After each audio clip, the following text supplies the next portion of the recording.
Hey everyone, moving right along in our series, we are at book 38, Lois Strikes Back. I have a lot of problems with this book. It is a book I read as a kid.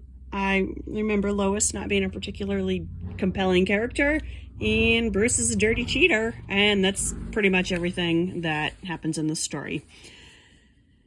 I went back to this one as opposed to The Christmas Ghost, mainly because I didn't really want to read a Jessica book. So, although book 39 is a Jessica book, I'll get to the Super Chillers at some point. I'm not super stressed about those fitting in the chronology when they were published.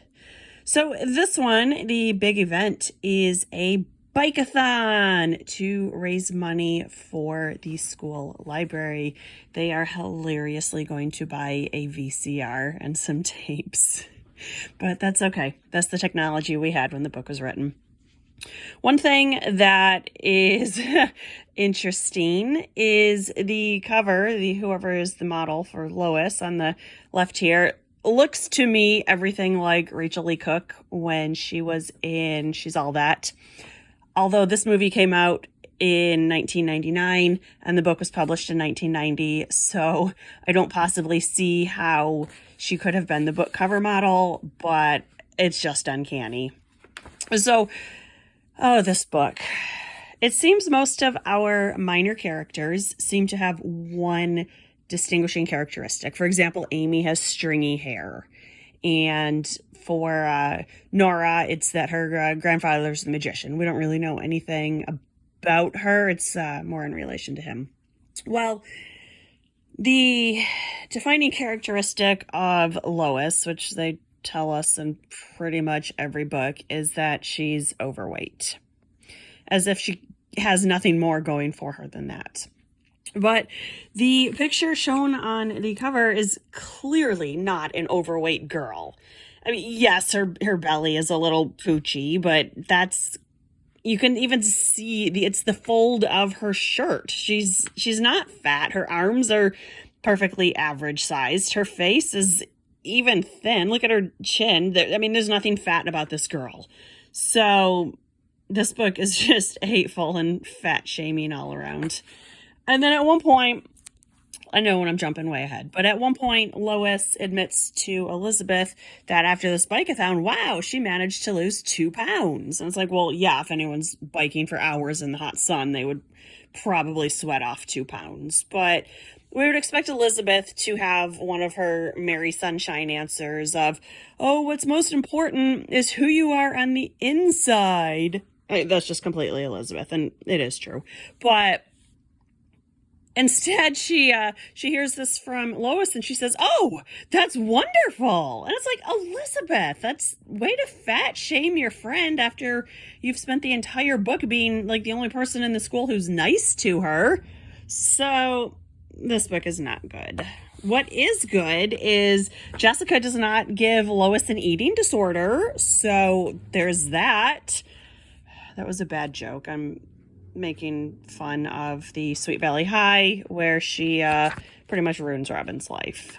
But okay, so this actual book, the big event is the bike-a-thon, where the kids are to get sponsors who will pay them per mile that they ride. And this course that they have set up is 30 miles, which I've done bike rides of that length. It's a serious workout, and I'm not sure it's appropriate for 12-year-olds to be biking that far. They also keep saying it's a bike trail, but they never say if it's a paved trail or if it's hard dirt or if it's a mountain trail. It's not clear, which also makes a really big difference. So, and Grace comes back in this book, but she's not anyone important to the story. It's just how she was getting money from all these sponsors. So the idea is that people will pay per mile to donate to the kids. And funny enough, Stephen, the twins' older brother, he donates 5 cents per mile. I was like, wow, big spender there. So in the prize for whoever donates the most money is they get a nice bike. And I don't want to say it's free because by and large, their parents have paid for it. And in the case of Bruce, he's not even trying to hide it. He gets his parents to sponsor him $600 and doesn't even try to get any other sponsors. So that's kind of ridiculous. At that point, they could have just bought him a bike. He already has a really nice bike, but it's not about the bike. It's about beating Lois. So Bruce is a jerk. And what did I have? I wanted to say something about him being in 7th grade. I don't know what I wanted to say. He's, I don't know. I'm not really sure that a 7th grader wants to hang out that much with 6th graders. I don't know. It's this whole series. So Lois is able to put together a lot of smaller sponsors, as opposed to Bruce, who just gets his parents to pledge $10 each per mile. So actually, when it all tallies up, she is writing for $21 per mile. And the Sixers, which is, such a big deal paper. Oh, that's what I wanted to say.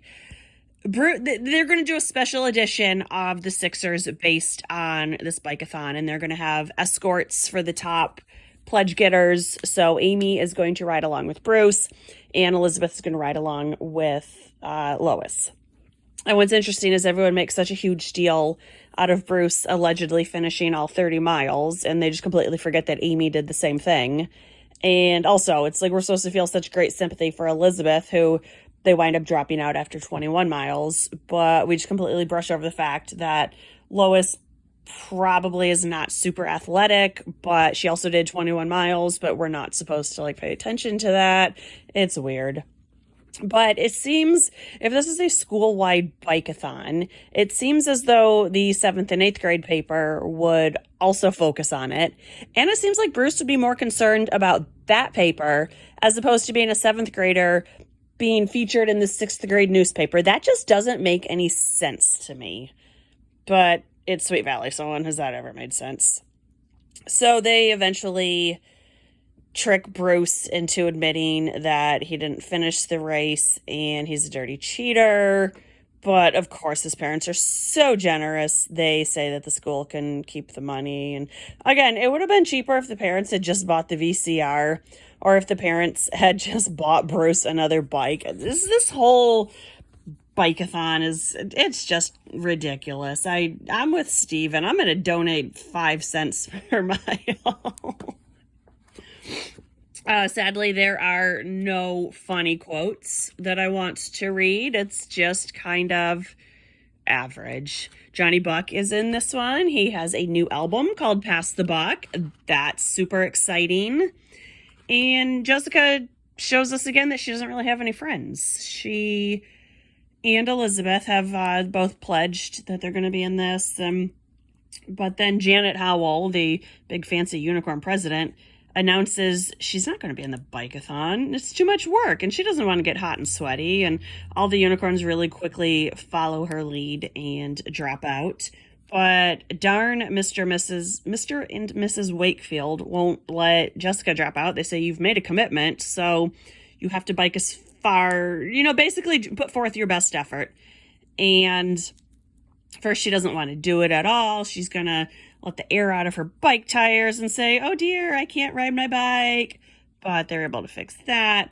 And then she drops out at 4 miles. It's like, did that even take you 15 minutes? Okay, you're in 6th grade. Did that take you 20 minutes? It's like, you can do more than that. But we know a bunch of our kids have dropped out at mile 7, which, while I do think 30 miles is too much for most 6th graders, I don't think 7 should be all that strenuous. I think maybe had this been 10 miles, 15 miles total, that would have made more sense. And this is just okay. It's fine. I'm sure Lois will be back, but she's never really going to be a super major character. I don't believe she comes back in the Sweet Valley High series. If she does, it's a super minor role, and to the point that I don't even remember her in the handful of books that I read. So this was Lois Strikes Back. Oh, I see right here, Stephen, for Elizabeth's 21 miles, Stephen owes her $1.10. Ooh, big spender there. The next book is Jessica and the Money Mix-Up. Yay, another Jessica book. I'll get to that one soon enough. Thanks for watching. Bye.